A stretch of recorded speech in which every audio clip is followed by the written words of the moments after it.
రమణాకాంత్ Reddy Indian forest service 34th rank. దాని తర్వాత ఏపీపీఎస్సీలో డిప్యూటీ కలెక్టర్ రీసెంట్గా సెలెక్ట్ అయ్యావు. 4 ఏళ్ళు ఉద్యోగాల కోసం ఎదురు చూసావు. ఒకటేసారి ఉద్యోగాల మీద ఉద్యోగాలు.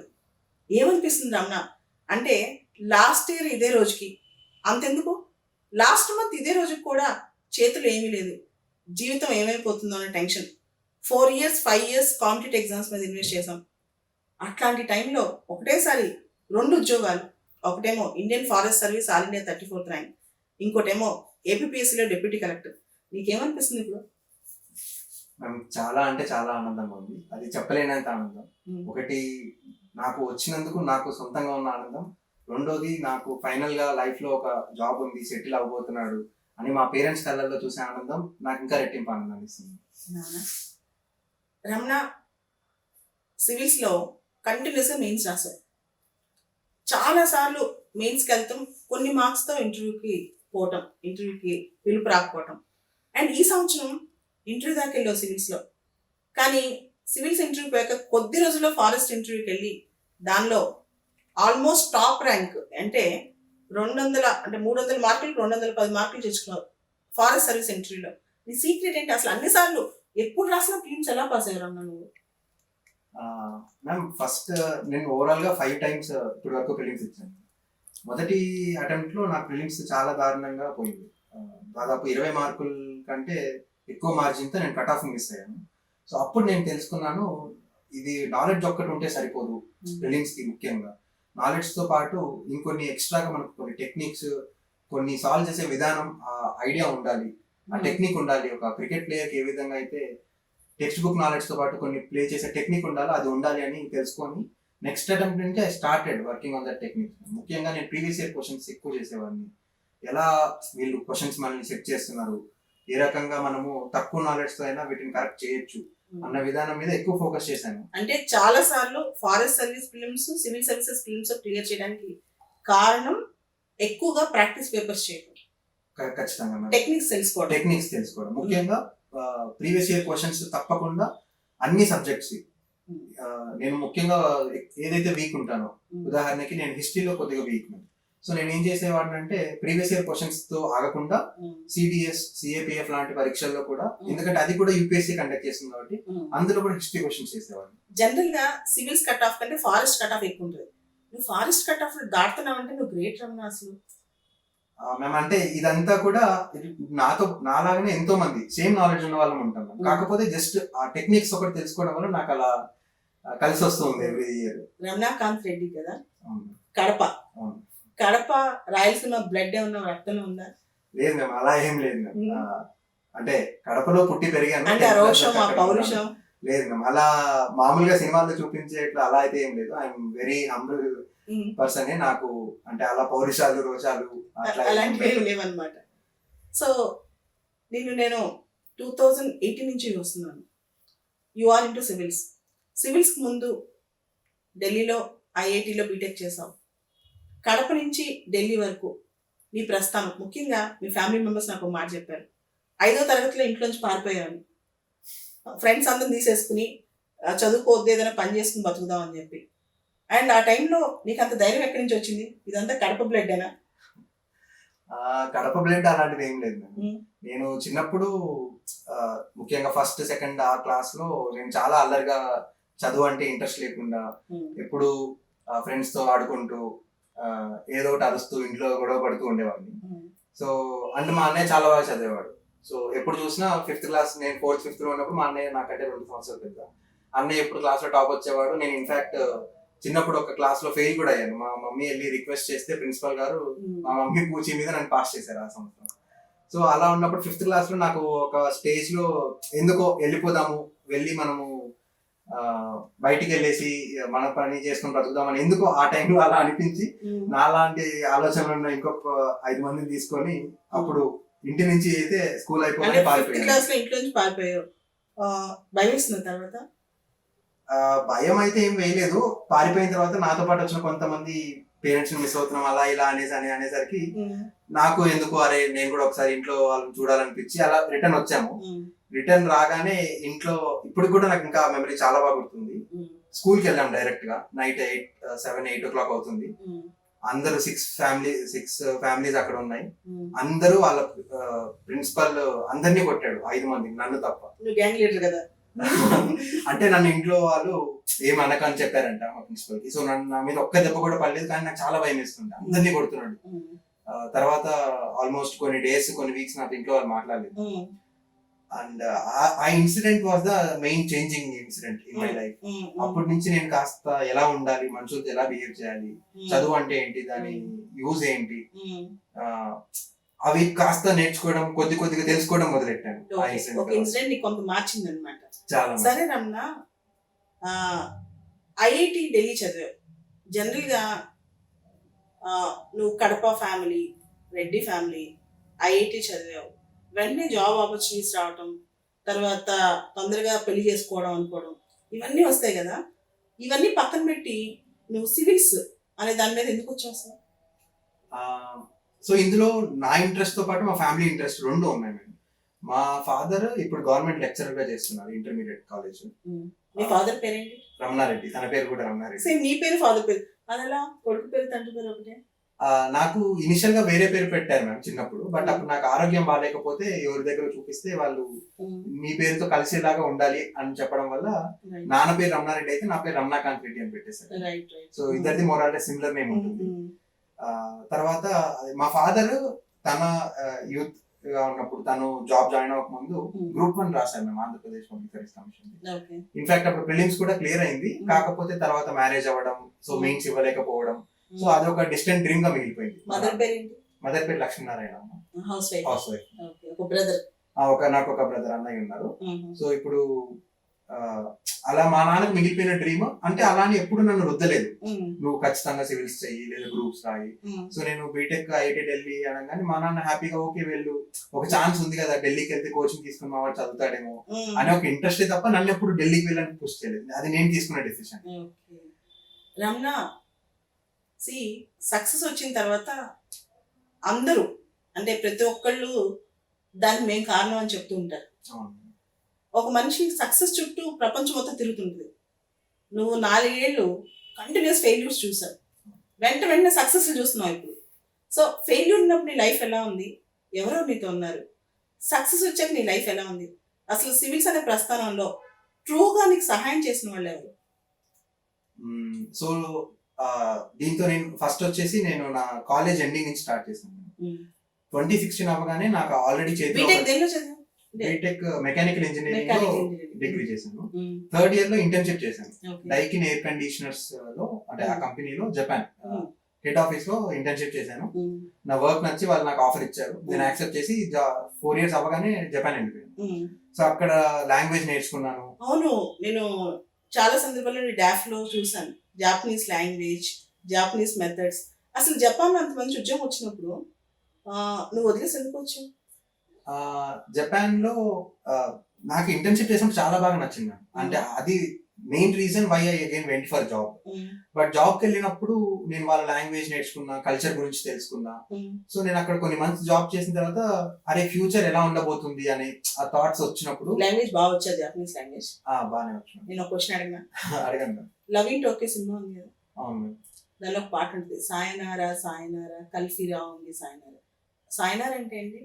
సయోనరా అంటే బాయ్ బాయ్ అని చెప్పడం. అంటే ఇప్పుడు మనం ఒక కాన్వర్సేషన్ అయిన తర్వాత బాయ్ చెప్పడం, కొద్దిగా ఎక్కువ రోజులు కలవము అని తెలిసినప్పుడు సయోనరా అని వాడతారు యూజువల్ గా.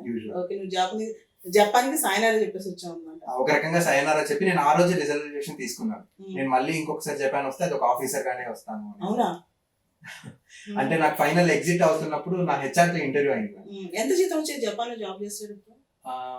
నాకు అకామిడేషన్, ఫుడ్ అంతా కంపెనీ వాళ్ళే ప్రొవైడ్ చేసేవాళ్ళు. సో నాకు ఇన్ హ్యాండ్ బ్యాంక్ అకౌంట్ లో నియర్లీ 1,60,000 అలా వచ్చేది. సో అకామిడేషన్ ఫుడ్ వాళ్ళే ఇచ్చి ఐఐటి అవ్వగానే 1,60,000 జీతం వదిలేసుకుని సివిల్స్ కోసం వచ్చేసావు. ఏ ధైర్యం రమణ? ఓసీ కేటగిరీ, ఈడబ్ల్యూఎస్ కూడా లేదు, ఏ ధైర్యంతో సివిల్స్ పడదామచ్చు? అప్పుడు అంటే నాకు సివిల్స్ గురించి ఇంత డెప్త్ నాలెడ్జ్ లేదు మ్యామ్. నాకు సివిల్స్ అంటే అదొక ఎగ్జామ్ క్లియర్ చేస్తే మనం ఐఏఎస్ అవ్వచ్చు అనే ఒకటే తెలుసు. అందులో ఇన్ని స్టేజెస్ ఉంటాయి, ఇంత కష్టంగా ఉంటుంది, ఇంత క్లారిటీ అయితే టు బి వెరీ హానెస్ట్ నాకు ఆ టైంలో లేదు. రెండోది ఆ టైంలో నేను లైఫ్ లో కూడా ఎక్కువ పెద్ద ఫెయిల్యూర్స్ అయితే ఏమి చూడలేదు. ఇంటర్ లో కష్టపడ్డాను, ఐఐటి వచ్చింది, అక్కడ కష్టపడ్డాను, డీసెంట్ సిజిపిఏ ఉండే జాబ్ వచ్చింది. సో కష్టపడితే వస్తుంది అన్న ఒక నమ్మకం ఇంత కాంపిటీషన్ కూడా వస్తుందని నమ్మకం. అంటే కాంపిటీషన్ ఉంది అని తెలుసు కానీ ఈ రకంగా ఉంటుందని అయితే తెలియదు, బట్ ఆ నమ్మకం అయితే ఉండేది. కానీ సివిల్స్ ప్రిపేర్ అయ్యేటప్పుడు ఒక పిచ్చి మొండి ధైర్యం ఉంటుంది కదా మనసు, ఏదో హోప్ ఉంటుంది కదా. ఖచ్చితంగా ఆ హోప్ నాలో డెఫినెట్ గా ఉంది, అండ్ అదే నన్ను ఇన్ అటెంప్ట్స్ పుష్ చేసింది. రెండోది ఫ్యామిలీ వాళ్ళు ప్రతి అటెంప్ట్ నేను ఫెయిల్ అవుతున్నా నాకు వెనక నుండి సపోర్ట్ చేసేవాళ్ళు. సరే నీ కదా మళ్ళీ వద్దాం.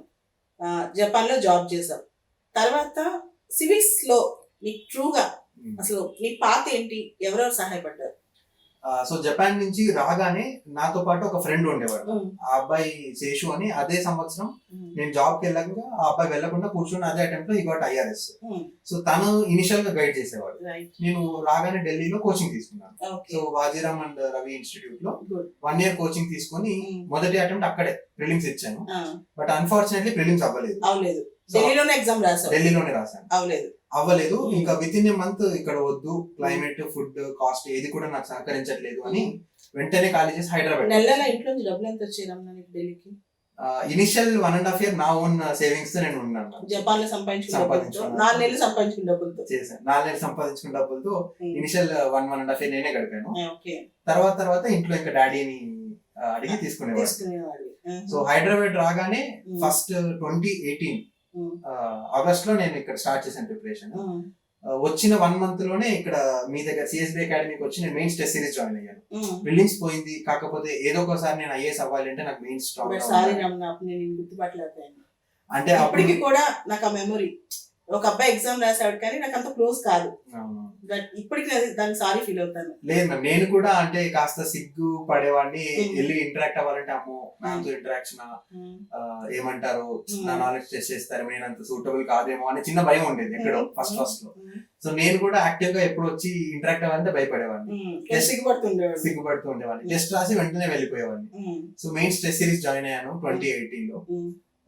మెయిన్స్ టెస్ట్ సిరీస్ కంప్లీట్ చేసి 2019 ప్రిలిమ్స్ కి చదివి ప్రిలిమ్స్ క్లియర్ చేశాను ఆ ఇయర్. అప్పుడు మళ్ళీ మెయిన్స్ జర్నీ, మళ్ళీ ఇక్కడ వచ్చి మీతో అప్పుడు ఎస్ఏ ఇంటరాక్షన్, ఫ్రెండ్స్ అయ్యాము. నా ఎస్ఏ పేపర్స్ ఫ్రీక్వెంట్ గా తీసుకొని వచ్చి జిఎస్ పేపర్స్ మీకు చూపించేవాడిని. సో అలా 2019 అటెంప్ట్ ఇచ్చాను, 20 marks తో ఇంటర్వ్యూకి సెలెక్ట్ అవ్వలేదు. Next 2021 attempt again prelims clear చేశాను. మళ్ళీ మెయిన్స్, అప్పుడు సివిల్స్ అండ్ ఫారెస్ట్ 2 మెయిన్స్ ఉండేది. సో అప్పుడు మళ్ళీ మీ దగ్గర వచ్చి నేను టెస్ట్ రాయడం జరిగింది. కాకపోతే ఆ ఇయర్ లో గ్రూప్ 1 ఒకటి వచ్చింది మళ్ళీ. సో అప్పుడు 2020 డిసెంబర్ 14 నుంచి డిసెంబర్ 20 వరకు నేను గ్రూప్ 1 రాశాను. జనవరిలో సివిల్స్ రాశాను, ఫిబ్రవరిలో ఫారెస్ట్ మెయిన్స్. అన్ని పోయాయి. సో 3 మెయిన్స్ రాశాను, బట్ అన్ఫార్చునేట్లీ 3 మెయిన్స్ పోయాయి. నాకు ఇంకా సంఘటన గుర్తు, ఒక సోఫాలో నువ్వు నేను కిరణ్ కూర్చున్నాం. నువ్వు చెప్తున్నావు ఏంటి మ్యామ్ ఎన్ని చేసినా అన్ని పోతున్నాయి అని ఒక రకమైన బ్యాడ్ మైండ్ సెట్ లో ఉన్నాం. నీదే కాదు రమణ, కొన్ని లక్షల మంది యూత్ కాంపిటేటివ్ ఎగ్జామ్స్కి వచ్చి, నేను ఈ మధ్య చాలా జిల్లాలకు కూడా వెళ్తున్నాను, చాలా హోప్తో ఉంటారు కానీ ఆ ఫెయిల్యూర్ని తీసుకోలేరు.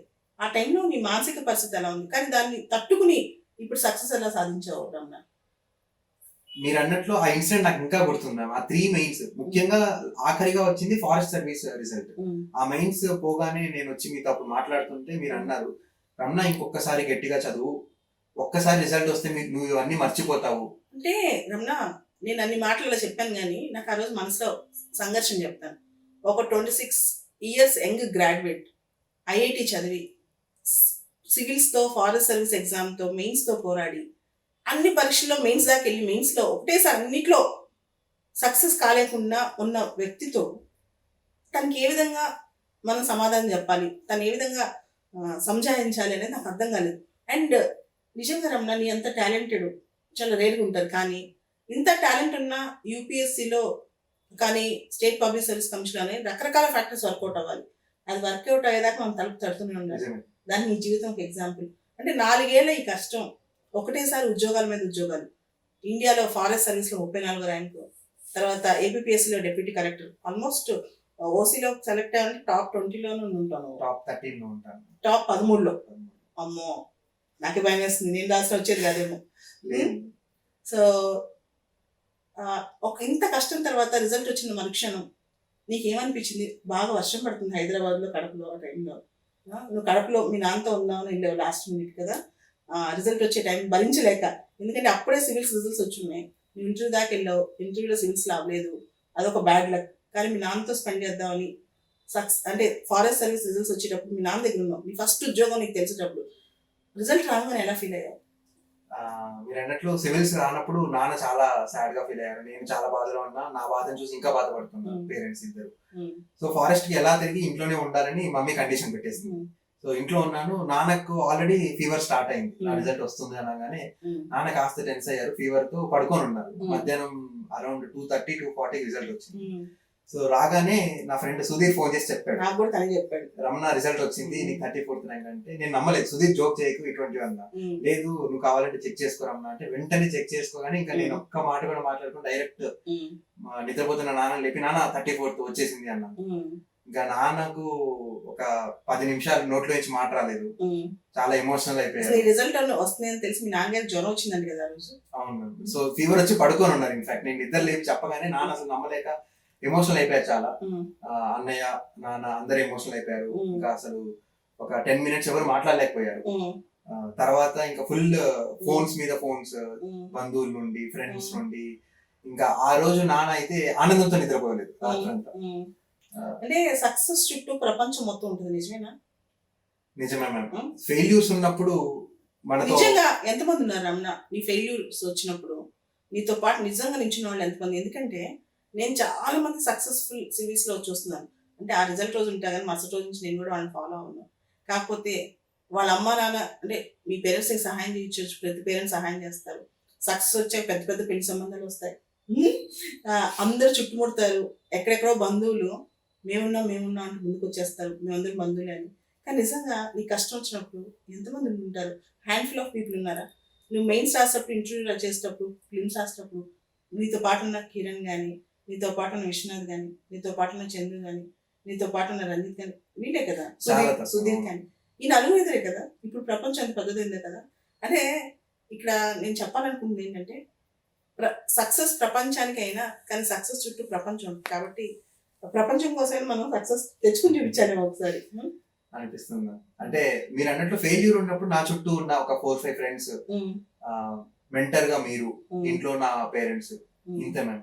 నాకు అంటే నా బంధుమిత్రుల్లో కొంతమంది బంధువులు నా శ్రేయోభిలాషులు తప్ప ఎవరు పట్టించుకోలేదు, పట్టించుకునే స్టేట్ లో కూడా లేరు. ఎవరు బిజీలో వాళ్ళు ఉన్నారు. నేను ఒక అంటే ఈ అబ్బాయి ఇలా ఉన్నాడు కదా అని అడిగిన వాళ్ళు చాలా చాలా తక్కువ. బట్ ఒక్కసారి ర్యాంక్ రాగానే చాలా మంది ఫ్రెండ్స్, ఎప్పుడెప్పుడో స్కూల్ ఫ్రెండ్స్, ఎక్కడెక్కడో ఉన్న దూరపు బంధువులు, ఎక్కడెక్కడి నుంచో ఇన్స్టిట్యూట్స్ నుంచి, రకరకాల దగ్గర నుంచి ఫోన్స్ రావడం, సక్సెస్ లో మేము కాస్త రోల్ ప్లే చేసామని వాళ్ళే చెప్పేసుకుంటూ ఉంటుంటారు చాలా మంది. నా ఫ్రెండ్స్ అయినా దూర బంధువులైనా. సో మా అబ్బాయికి ర్యాంక్ వచ్చింది, మా వాళ్ళనోడికి ర్యాంక్ వచ్చింది. బట్ మీరు అన్నట్లు ఫెయిల్యూర్ ఉన్నప్పుడు అలా చాలా తక్కువ మంది. బట్ ఆ తక్కువ మంది ఎవరైతే ఉన్నారో వాళ్ళు యాక్చువల్ గా సపోర్ట్ చేస్తూ, మీరు అడిగారు కదా ఇన్ని అటెంప్ట్స్ వచ్చి ఇన్ని ఫెయిల్యూర్స్ వచ్చినా ఎలా ఉన్నావు అంటే, అరే ఏదో ఒక రోజు వీళ్ళ కోరికని నేను ఐ హావ్ టు ఫుల్ఫిల్ అనే ఒక పుష్ ఉంటుంది. పాటు ఉన్న వాళ్ళ కోరికను ఏ విధంగా చేయాలి. సో అది ఎప్పుడు నన్ను డ్రైవ్ చేస్తుండేది. రమణ నీకు ఒక అంటే నీతో కూడా ఎప్పుడు చెప్పలేదు, నా స్టూడెంట్స్ కూడా ఎప్పుడు చెప్పలేదు. ఇప్పుడు కొత్త ట్రెండ్ మొదలైంది సివిల్స్ లో కానీ, ఫారెస్ట్ సర్వీస్ లో కానీ, ఏపీపీఎస్ లో కానీ. రిజల్ట్ రాగానే గంటలోపు 2 రాష్ట్రాల్లో ఉన్న పెద్ద పెద్ద వాళ్ళు, 2 రాష్ట్రాల్లో ఉన్న పెద్ద పెద్ద ఆఫీసర్లు, ఏ క్యాస్ట్ వాళ్ళకి రిజల్ట్ వచ్చింది, వాళ్ళు ఊరు పేరు ఏంటి మొత్తం బయోడేటా కంప్లీట్గా తీస్తున్నారు రమణ. రిజల్ట్ వచ్చిన 1 day 2 daysలోనే కొన్ని 100 ఫోన్లు వస్తాయి నాకు, మా క్యాస్ట్ వాళ్ళు ఎవరు ఉన్నారు, మా క్యాస్ట్ వాళ్ళు ఉన్నారు. ఇది అవసరమా రమణ? అస్సలు అంటే అస్సలు అవసరం లేదు. ఎస్పెషలీ అంటే నాకు ఈ to be very honest, intermediate లో ఎగ్జామ్ రాసినప్పుడు కూడా కాస్ట్ అనేది ఒకటి ఉంది, రిజర్వేషన్ ఇంత ఇంపాక్ట్ ఉంటుంది, ఇలా ఉంటుందని కూడా నాకు తెలియదు. బట్ ఈ సివిల్స్ ప్రిపరేషన్ కి వచ్చాక అది మంచో చెడో తెలియదు, కానీ ఎక్కడ తిరిగి చూసినా కూడా మీరు అన్నట్లు ర్యాంక్ రాగానే ఎంతో మంది నన్ను నా క్యాస్ట్ అడిగారు. అండ్ కుల సంఘాలు కూడా సన్మానాలు చూసి మన క్యాస్ట్ వరకే చేయాలి.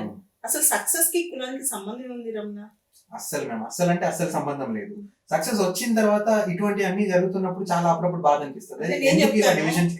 నేను చెప్తాను, నువ్వు చేయాలనుకుంటే నీ కులం వాళ్ళకి సహాయం చేయి. సక్సెస్ రాకముందు ఆ పిల్లల్ని పైకి తీసుకురావడానికి ట్రై చేయి. అంతేగాని వచ్చిన తర్వాత మనవాడు ఎవడున్నాడు వాడితో కాంటాక్ట్స్ పెంచుకుందాము, ఈ లాబింగ్ బాగా పెరిగిపోయింది. నిజమే మ్యామ్. అక్కడక్కడ నేను చూస్తున్నాను ఇటువంటి ఇన్సిడెంట్స్.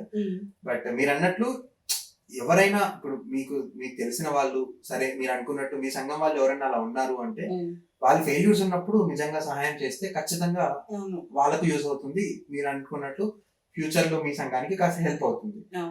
బట్ ఒకసారి సక్సెస్ వచ్చిన వాళ్ళ దగ్గర ఇలాంటి డివిజన్స్ క్రియేట్ చేయడం అనేది అసలు కరెక్ట్ కాదు.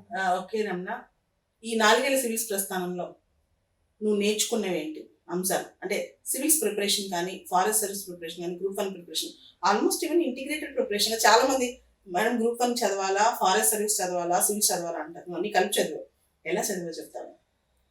ఫస్ట్ అయితే సివిల్స్ అండ్ గ్రూప్స్ కలిపి చెప్తాను. ఎందుకంటే ఇప్పుడు చాలా మంది తెలంగాణది ఆల్రెడీ నోటిఫికేషన్ ఉంది, పడింది, ఆంధ్రాది కూడా వస్తుంది అని ఆల్రెడీ అనౌన్స్ కూడా చేశారు ఏపీఎస్సి వాళ్ళే.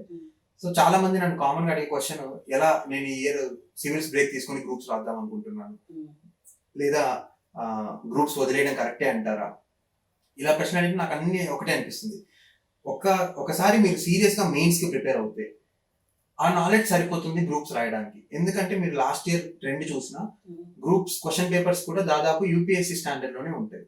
సో మీరు ఒకటి రాస్తున్నాము ఇంకొకటి సాక్రిఫైస్ చేయాలి అనే మైండ్ సెట్ వదిలేసి రెండు కలిసి ఇంటిగ్రేటెడ్ గా కాస్త గ్రూప్స్ కి ఎక్స్ట్రా సిలబస్ ఉంది, ఓకే, ఒక 10 రోజులు 15 రోజులు టైం పెట్టుకుని ఆ ఎక్స్ట్రా కంటెంట్ ఫినిష్ చేస్తే సరిపోతుంది. నా పర్సనల్ ఎగ్జాంపుల్ లో కూడా నేను గ్రూప్స్ కి స్పెసిఫిక్ గా 10-12 డేస్ కంటే ఎక్కువ చదవలేదు. ఏదైతే సివిల్స్ మెయిన్స్ కి రాస్తున్నానో అదే ఫ్లో లో వెళ్ళి రాశాను. కొన్ని ఎక్స్ట్రా కంటెంట్ చదివి ఓకే అండర్లైన్ చేయకూడదు ఇలాంటి రూల్స్ ఉన్నాయి, అవి మాత్రమే ఫాలో అయ్యాను. నేను చూసాను రమణ, ఈసారి డిప్యూటీ కలెక్టర్స్, ఆర్టీఓస్ వీళ్ళందరూ అయిన వాళ్ళు 70% సివిల్స్ వాళ్ళే. అవును, అందరు మనోళ్ళే. అవును, ప్రతి ఒక్కరు చెప్పుకుంటున్నారు. కానీ స్పెసిఫిక్ గా గ్రూప్ 1 చదువుకున్న వాళ్ళు ఎవరు గ్రూప్ 1 పాస్ అవ్వలా, ఎక్కువ సివిల్స్ ప్రిపేర్ అయిన వాళ్ళే. నేను చూసిన పేర్లన్నీ సివిల్స్ వాళ్ళవే, అందరు తెలిసిన ఇప్పుడు స్టూడెంట్స్. దాదాపు 165 లో నాకు తెలిసిన సర్కిల్ లో ఒక 50 మెంబర్స్ దాకా ఉన్నారు. వాళ్ళందరూ కూడా ఏదో సివిల్స్ రాస్తున్నా లేదా సివిల్స్ అటెంప్ట్స్ అయిపోయి గ్రూప్స్ ఇచ్చిన వాళ్ళు, లేదా ఏదో ఒక టైంలో సివిల్స్ తో టచ్ ఉన్న వాళ్ళే. కానీ ఓన్లీ గ్రూప్ కోసం ఉన్న వాళ్ళకి ఒక్కరిని కూడా ఇంతవరకు కలవలేదు నేను నాకు తెలిసిన సర్కిల్ లో 40-50 మెంబర్స్ లో. అవును, ఎందుకంటే రకరకాల మంది ఉన్నారు కదా. ఇప్పుడు మన కేశవర్ధన్ రెడ్డి ఉన్నాడు, తను మన సివిల్స్ ఇంటర్వ్యూ దాకా వెళ్ళాడు, ఇప్పుడు ఆర్టీఓ వచ్చింది. అలానే తనుంది మన ఐశ్వర్య, తను సివిల్స్ ప్రిపేర్ అయ్యి ఆర్టీఓ అయింది. అలానే ఇప్పుడు అమ్మాయి ఉంది అనంతపురం, మన శ్రీలేఖ, డాక్టర్ శ్రీలేఖ, మొన్న ఐపీఎస్ వచ్చింది సివిల్స్ లో, తను వచ్చింది. వీళ్ళందరూ భవ్య ఉంది, తను సివిల్స్ ఇంటర్వ్యూ దాకా వెళ్ళింది, ఎంపీడీఓ వచ్చింది. ఈ పిల్లలందరూ సివిల్స్ ప్రిపేర్ అయిన వాళ్ళే. ఇది చాలా మందికి తెలియని విషయం ఏంటంటే సివిల్స్ గ్రూప్స్ సపరేట్ ప్రిపరేషన్ కాదు, ఇంటిగ్రేట్ చేసి చదువుకోవచ్చు గ్రూప్ 1 లాంటివి. చాలా మంది సివిల్స్ ప్రిపేర్ అయిన వాళ్ళు గ్రూప్ 1 పాస్ అయ్యారు. ఇప్పుడు ఎవరైనా నన్ను స్టూడెంట్స్ అడిగినా కూడా నేను అదే చెప్తుంటాను, ఇది నేను అన్నయ్య ఈసారి ఏబిపిఎస్ ఇస్తున్నాను సివిల్స్ వదిలేస్తాం అనుకుంటున్నాను అంటే ఫస్ట్ పాయింట్ ఇది తప్పు మైండ్ లోంచి తీసేయండి. ఏబిపిఎస్సి ఇస్తే సివిల్స్ కి ఏమైంది, లేదా సివిల్స్ ఇస్తే ఏబిపిఎస్సికి ఏమైంది, రెండు సపరేట్ ఎగ్జామ్స్. ఇది పేరెంట్స్ కూడా తెలియట్లేదు రమణ. పేరెంట్స్ కూడా ఈ సంవత్సరం నువ్వు గ్రూప్ 2 రాయి, గ్రూప్ 1 రాయి, నెక్స్ట్ ఇయర్ అప్పుడు చూద్దాం అని. ఈ గ్రూప్ 2 గ్రూప్ 1 నువ్వు 2018-19 రాసిన ఎగ్జామ్ ఇప్పుడు రిజల్ట్స్ వచ్చాయి, దీని మీద పెట్టి కూర్చుంటే 2-3 years 4 years టైం వేస్ట్ అవుతుంది. దాంతో పాటు సివిల్స్ కూడా రాస్తే ఏదో ఒకటి సక్సెస్ అవుతారు కదా. అంటే నేను కూడా అన్ని ఎగ్జామ్స్ మీరు అన్నట్లు ఏబిపిఎస్సి, సివిల్స్, ఫారెస్ట్ రాశాను అంటే అన్నిటికీ దాదాపు సేమ్ సిలబస్ ఉంటుంది. కొద్దిగా ఫారెస్ట్ విషయానికి వస్తే కొన్ని ఆప్షనల్స్ డిఫరెంట్, కానీ బట్ ప్రిపరేషన్ మెథడ్, చదవాల్సిన ఇంటెన్సిటీ ఒకటే. సో రాస్తూ ఉండాలి, ఎందుకంటే ఈ ఎగ్జామ్స్ లో కాంపిటీషన్ చాలా ఎక్కువ ఉండడం వల్ల ఎంత టాలెంట్ ఉన్న వాళ్ళైనా, ఇప్పుడు నాలాగే ఈక్వల్ టాలెంట్ వాళ్ళు ఎంతో మంది ఇంటర్వ్యూలు ఇచ్చాము, బట్ ఇంటర్వ్యూకి ఇచ్చిన తర్వాత ఓన్లీ అందులో 1/3 1/4 సెలెక్ట్ అవుతారు. ఇప్పుడు రమణ ఎంతో ఎఫర్ట్ పెడితే ఎన్నో టెక్నిక్స్ తెలిస్తే తప్పితే ఇన్నిసార్లు ఫిలిమ్స్ పాస్ అయి ఉండవు, అలానే ఇన్నిసార్లు మెయిన్స్ రాసి ఉండవు. నీ ఫిలిమ్స్ స్ట్రాటజీ ఎలా ఉండేది, మెయిన్స్ స్ట్రాటజీ ఎలా ఉండేది, ఇంటర్వ్యూ స్ట్రాటజీ ఎలా ఉంది, ఒక్కొక్క దాన్ని అంటే ఫారెస్ట్ సర్వీస్ లో 210 మార్క్స్ ఎలా వచ్చాయి ఇంటర్వ్యూలో, అలానే ఫిలిమ్స్ కి ఎప్పుడు ఫిలిమ్స్ ఎలా పాస్ అవుతున్నారు. చాలా మంది ఫిలిమ్స్ అయితే చతికిలు పడిపోతున్నారు. నాకు ఒకసారి 3 స్ట్రాటజీస్ చెప్పాలి. ఓకే, అంటే క్రిస్ప్ గా చెప్పడానికి ట్రై చేస్తాను, సో దట్ స్టూడెంట్స్ కూడా ఒక లెంతీ లెక్చర్ లా కాకుండా టు ద పాయింట్ లాగా అనిపించాలి. ప్రిలిమ్స్ విషయానికి వస్తే నేను ఫాలో అయిన 3 golden rules. First point PYQs ని బాగా చదవడం. సో వీక్ ఏరియాస్ ఒకటే కాకుండా ఉన్న అన్ని సబ్జెక్ట్స్ లో లాస్ట్ 25-30 years ఏవేవి క్వశ్చన్స్ అడిగారు, పాలిటీ చదివామా, కోచింగ్ లో పాలిటీ అయిపోయిందా, పాలిటీ ప్రీవియస్ క్వశ్చన్స్ అన్ని సాల్వ్ చేయడం. అలా ప్రతి ఒక్క పిల్లర్, ఎకానమీ చేస్తే ఎకానమీ, ఎన్వైరన్మెంట్ కి ఎన్వైరన్మెంట్. ఇలా ఫస్ట్ చేసేవాడిని. వీక్ సబ్జెక్ట్స్ లో ఎక్స్ట్రాగా వెళ్ళి సిఏపిఎఫ్ సిడిఎఫ్ క్వశ్చన్స్ కూడా చేసేవాడిని. సో ఇది ఫస్ట్ పిల్లర్. ఇది అవ్వగానే నెక్స్ట్ సెకండ్ పిల్లర్ వచ్చి లిమిటెడ్ రిసోర్సెస్ పెట్టుకొని బేసిక్ బుక్స్ పెట్టుకొని అవి మల్టిపుల్ టైమ్స్ రివైజ్ చేసేవాడిని. జనరల్ గా అందరు చెప్తుంటారు ప్రిలిమ్స్ అంటే ఎక్కువ చదవాలి, ఏదైనా అడగచ్చు. అది ఒక పాయింట్ వరకు నిజమే. కాకపోతే అడిగే 100 క్వశ్చన్లలో నియర్లీ 30-40 క్వశ్చన్స్ డైరెక్ట్ గా స్టాటిక్ నుంచి వస్తాయి. సో అవి డైరెక్ట్ బేసిక్ బుక్స్, అంతకు మించి ఏవి చదవని అవసరం లేదు. సో ఆ బేసిక్ స్ట్రాంగ్ ఉంటే you're already into 70-80 marks zone. So అది ఖచ్చితంగా నేను ఎవ్రీ టైం చేసేవాడిని. 2 రోజులు టైం ఉన్నా చేసేవాడిని, 20 రోజుల టైం ఉన్నా ప్రిలిమ్స్ అయితే అదైతే చేసేవాడిని. మూడో పాయింట్ కరెంట్ అఫైర్స్. సో ఇది చాలా ఇన్స్టిట్యూట్స్ లో ఒకసారి నాకు ఎక్కువ హైప్ చేస్తారేమో అనిపిస్తుంది. కరెంట్ అఫైర్స్ చాలా they are very important, but they are not the only thing to be done. So static strong ఉన్నారా, సో కరెంట్ అఫైర్స్ లో హాఫ్ డన్ అవుతుంది. సో రెస్ట్ ఈ సంవత్సరంలో జరుగుతున్న దానితో పాటు లాస్ట్ 1.5 year లో జరుగుతున్న వాటి మీద బేసిక్ ఐడియా ఉంటే మీరు ఈజీగా స్కోర్ చేసేయగలరు. ప్రిలిమ్స్ లో కూడా మీరు లాస్ట్ 3-4 years పేపర్స్ చూస్తే ట్రెండ్ మారుతుంది. కరెంట్ అఫైర్స్ ఆ ఇయర్ లో జరిగినవే కాకుండా 1-2 years నుంచి అడుగుతున్నారు. అంటే అది జనరల్ గా ఉంటాయి కరెంట్ అఫైర్స్. చాలా దగ్గర ఇన్స్టిట్యూట్స్ ఇచ్చే మ్యాగజైన్స్ లోను చాలా in depth current affairs, too much unnecessary current affairs కూడా ఒక్కొక్కసారి వస్తూ ఉంటుంది. సో నేనేం చేసేవానంటే ఫస్ట్ పిల్లర్ ప్రీవియస్ క్వశ్చన్స్ గట్టిగా చేయడం వల్ల ఒక అవగాహన వస్తుంది అనమాట. ఓకే, ఇటువంటి కరెంట్ అఫైర్స్ నాకు అవసరం. సో ఇప్పుడు కరెంట్ అఫైర్స్ నేను ఏవైతే ఇంపార్టెంట్ ఉన్నాయో, ఏవైతే ఇంపార్టెంట్ లేవో ఇవి నా ఫస్ట్ పిల్లర్ని బేస్ చేసుకుని ఎక్కువ చూసేవాడిని. సో ప్రీవియస్ ఇయర్ క్వశ్చన్స్ చూడంగానే నాకు ఒక అవగాహన వచ్చింది. ఓకే, ఇటువంటి కరెంట్ అఫైర్స్ యూపీఎస్సీకి ఇంపార్టెంట్. ఏదన్నా ఒక ఇస్రో అందరికీ యూజ్ అయ్యే శాటిలైట్ లాంచ్ చేస్తుంది, ఇంపార్టెంట్. అలా అని యూరోపియన్ స్పేస్ ఏజెన్సీ ఏదో శాటిలైట్ లాంచ్ చేస్తుంది, మనకు అవసరం లేదు. సో ఇలా నేను ఇండెక్స్ చూడగానే ఒక మ్యాగజైన్ లో ఓకే ఇవి ఇంపార్టెంట్ లేవు. సో ఇలా చూస్ చేసుకునే కెపాసిటీ వచ్చింది. సో ఇలా రావడం వల్ల టైం తక్కువ ఉన్నా ఫాస్ట్ గా చేసేవాడిని కరెంట్ అఫైర్స్. ఓకే, వీడు ఒక మ్యాగజైన్ లో 100 pages ఇచ్చారు, నాకు 20 pages ఇంపార్టెంట్. సో ఆ 20 pages మల్టిపుల్ టైమ్స్ చదివేవాడిని. సో ఇలా నా థర్డ్ పిల్లర్ ఏదైతే కరెంట్ అఫైర్స్ ఉందో ఫస్ట్ పీవైక్యూస్ పిల్లర్ ని స్ట్రాంగ్ చేసుకొని దాన్ని చాలా ఫాస్ట్ గా కరెంట్ అఫైర్స్ చేసేవాడిని. ఈ రకంగా నాకు జనరల్ క్యాండిడేట్ తో పోలిస్తే కరెంట్ అఫైర్స్ తక్కువ టైం ఇచ్చేవాడిని. ఇంత ప్రిపరేషన్ లో డిప్రెషన్ వచ్చిందనుకో అసలు నాకు వచ్చుద్దాని డౌట్. ఎందుకంటే చాలా మంది జనరల్ కేటగిరీ విద్యార్థులు సివిల్స్ లాంటి కాంపిటేటివ్ ఎగ్జామ్స్ రాసేటప్పుడు వెనకడికి వేసేస్తారు నాకు వచ్చుద్దా అని చెప్పి. సో నీకు డౌట్ వచ్చింది ఎప్పుడైనా, సెల్ఫ్ డౌట్? చాలా సార్లు వచ్చింది. ఎస్పెషలీ మీరు అన్నట్టు ఇప్పుడు ఎవరికైనా ఏ రిజర్వేషన్ లేకుండా జనరల్ కేటగిరీ అయి ఉన్నప్పుడు, ఈవెన్ కొన్ని కేసెస్ లో రిజర్వేషన్ ఉన్నా కూడా, సో ఇంటర్వ్యూకి స్టేజ్ వరకు లేదా మెయిన్ స్టేజ్ వరకు రీచ్ అయ్యే చాలా మందికి చాలా టాలెంట్ నాలెడ్జ్ ఉంటుంది. జస్ట్ ఆ రోజు వాళ్ళ పర్ఫార్మెన్స్ లక్ లేకపోవడం వల్ల, వాళ్ళు చేసిన చిన్న మిస్టేక్స్ వల్ల బాగాలేకపోతే లిస్ట్ నుంచి బయటపడిపోతాం. మళ్ళీ ఒక సంవత్సరం, especially youthful years of their life లో ఇంకొక ఇయర్ కష్టపడాల్సి ఉంటుంది. మళ్ళీ వస్తుందా అన్న నమ్మకం ఉండదు. ఫెయిల్యూర్స్ మీద ఫెయిల్యూర్స్ చూస్తూ ఉంటాం. సో నాకు చాలా సార్లు అనిపించేది మేము. కాకపోతే ఇలా అనిపించిన ప్రతిసారి నేను ఒక్కటే చెప్పుకునేవాడిని, సీరియస్ గా ఒక 3 attempts లేదా ఒక 2 attempts ఇద్దాం. ఆ 2-3 attempts తర్వాత కూడా రాలేదంటే లక్ మనది కాదని మూవ్ ఆన్ అయిపోదామని స్ట్రాంగ్ కన్విక్షన్ తో ఉండేవాడిని. నేను ఫస్ట్ అటెంప్ట్ ఇచ్చాను, కాకపోతే అది నేను సరిగ్గా నా ప్రిపరేషన్ సరిగ్గా లేదని నేను ఎప్పుడైతే తెలుసుకున్నానో అది నేను ఒక అటెంప్ట్ లా కౌంట్ చేయలేదు. సో నా personal attempt started from my second attempt. So second, third, fourth 3 serious mains ఇద్దాము అని నా 4th attempt లో పుష్ చేసుకొని మరి సీరియస్ గా ఇచ్చాను. ఇంటర్వ్యూ వరకు వెళ్ళాను కానీ సివిల్స్ లో కాస్త స్కోర్ చేయలేదు. రోజుకి ఎన్ని గంటలు చదివేవాడివి? ఫిక్స్డ్ గా ఇన్ అవర్స్ అనేది ఎప్పుడు పెట్టుకోలేదు.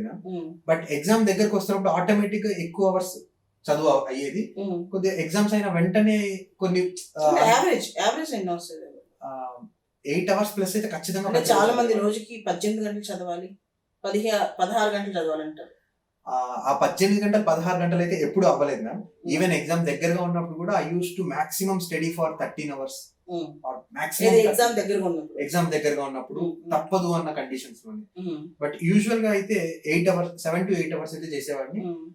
ఫిజికల్ యాక్టివిటీకి టైం ఇచ్చేవాడిని. ఫ్రెండ్స్ తో కాస్త మాట్లాడడం, ఫ్యామిలీతో లైక్ బంధుమిత్రులతో ఎవరైతే మాట్లాడితే కాస్త రిలీఫ్ అనిపిస్తుందో, మెంటర్స్ తో ఇంటరాక్ట్ అవ్వడం.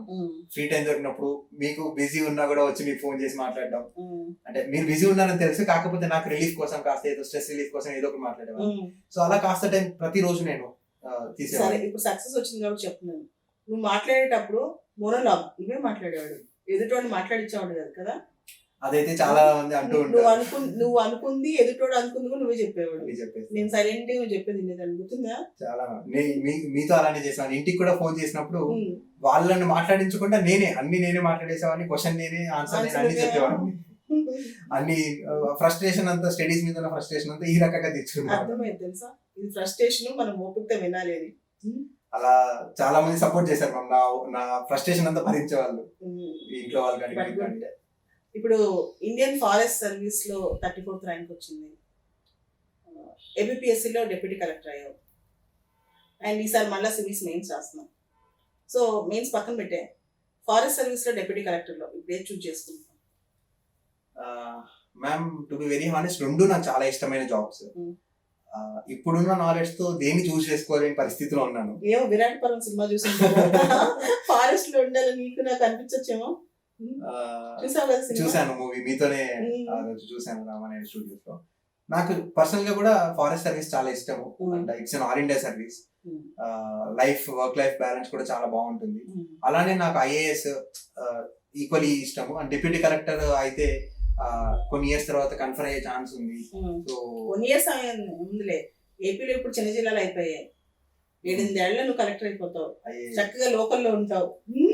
సో ఆ ఛాన్స్ అన్ని ఉన్నాయి కాబట్టి, సో రెండు నాకు చాలా ఇష్టమైన జాబ్స్. సో నేను వన్స్ నా మెయిన్స్ ఈసారి అవ్వగానే, September 25th లాస్ట్ ఎగ్జామ్ అవ్వగానే అక్టోబర్ లో ఇప్పుడు చాలా మందితో మాట్లాడి, మీ నుండి స్టార్ట్ చేసి ఆన్ గ్రౌండ్ సర్వీస్ లో ఉన్న డిప్యూటీ కలెక్టర్స్ కావచ్చు, ఫారెస్ట్ సర్వీస్ ఆఫీసర్స్ కావచ్చు, వాళ్ళతో మాట్లాడి నేను ఒకసారి ఆలోచించి డెసిషన్ తీసుకుందామని అనుకుంటున్నాను ఇప్పటికైతే. ఏ సర్వీస్ తీసుకున్నా నీ సర్వీస్ లో 100% మంచి చేస్తామని, అందరికి న్యాయం చేస్తామని. ప్రపంచంలో ఉన్న రకరకాల, అంటే విజయం వచ్చిన తర్వాత రూట్స్ మర్చిపోతారు, అలా కాకుండా ఒక మంచి వ్యక్తిగా ఎప్పటికీ ఉంటాను కోరుకుంటున్నాను అన్న. Thank you so much ma'am. ఖచ్చితంగా మీరు అన్నట్లు I will give my best in which ever service I will be choosing. నేనైతే నేను ఒక సర్వీస్ మోటివ్తో, ఏ మోటివ్తో అయితే నేను జపాన్ లో జాబ్ వదిలేసి ఇక్కడికి వచ్చి ప్రిపరేషన్ స్టార్ట్ చేసి ఇన్ని ఇయర్స్ నుంచి కష్టపడుతున్నాను. And I will give my level best and I will stick to what my values. Thank you so much for all this journey, ma'am. Thank you, ma'am. Thank you so much.